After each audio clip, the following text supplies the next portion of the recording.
Sebelumnya mungkin ada, dan ke depan akan ada. Kenapa? Secara teknokratis kita tidak mampu untuk membuat sistem yang kokoh dan kuat.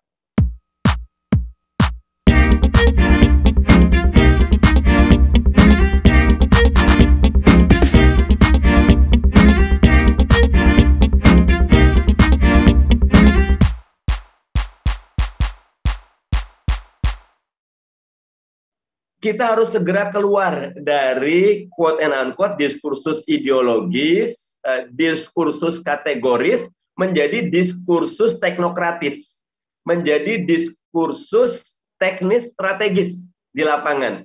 Bagaimana mewujudkan pendidikan berkualitas, PISA skor kita tertinggi di ASEAN, atau minimal di bawah Singapura, ya, STEAM, Science, Technological, Engineering, and Art, kita kuat gitu loh. Bagaimana kita mampu menghadirkan layanan kesehatan yang bukan cuma quote pendekatan barat, tetapi juga menghargai local wisdom. Bagaimana minyak kayu putih kita, bagaimana jamu kita, bagaimana umbi-umbian kita, bagaimana kedekatan dengan masyarakat pesisir, masyarakat di pedalaman, dan lain sebagainya.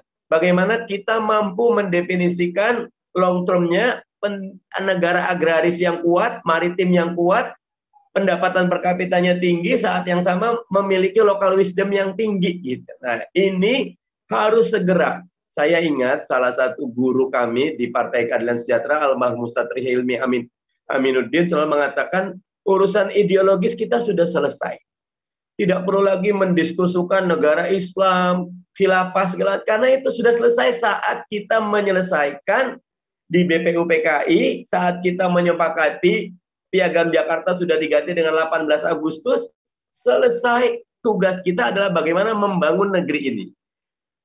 Proses teknokratis ini tidak mudah. Proses kayak sekarang, bagaimana KPK yang kita sedih sekali dengan revisi Undang-Undang KPK, sekarang Kementerian Riset dan Teknologi yang tadinya turunan Undang-Undang SINAS IPTEK, ya, Sistem Nasional Ilmu Pengetahuan Teknologi, Undang-Undang 11 tahun 2019 tiba-tiba dilebur. Jadi Kementerian Kemendikbud Ristek, ini kementerian yang span of control-nya luar biasa, dari mulai PAUD, pendidikan anak usia dini, dasar, menengah, tinggi, sampai riset. Ceritanya bagus, satu komando itu, tetapi ini akan menjadikan satu pekerjaan besar yang sekarang saja dengan standar pendidikan yang sudah diteken Pak Jokowi, tidak memasukkan bahasa Indonesia sebagai salah satu kekuatan literasi kita, dan Pancasila sebagai rujukan kita, sebetulnya itu sudah menunjukkan ada bolong-bolong, ada lubang-lubang di proses teknokrasi dalam mewujudkan sistem pendidikan. Belum aksi implementasi pendidikan, belum kualitas pendidikan kita. Jadi yang poin kedua, kita harus segera keluar dari jebakan ideologis, dari kejebakan kategoris, menjadi masuk kepada proses teknokratis. Ya. Kalau di kami Pancasila adalah sebagai prinsipal ideologi, tetapi keadilan itu adalah sebagai working ideologinya.